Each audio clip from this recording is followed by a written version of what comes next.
Creating drilling sequences. In this task, you select the tool and set the parameters. Disable all datum display types. Select the Turn tab. Click Standard from the Hole Making Cycles group.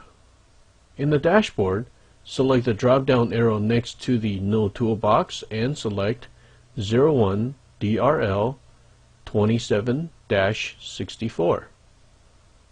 Select the Parameters tab. Edit Cut Feed to 5.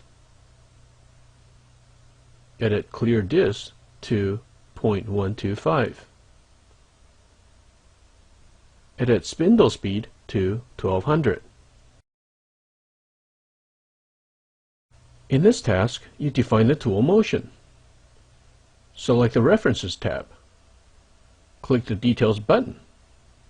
In the Holes dialog box, select the value 0.4219 in the Available section and click Add to move in the selected column. Click Apply Changes from the Holes dialog box. Click Display Toolpath. Click Play from the Play Path dialog box. Click Close from the Play Path dialog box. Click Apply Changes from the dashboard. This completes the demonstration.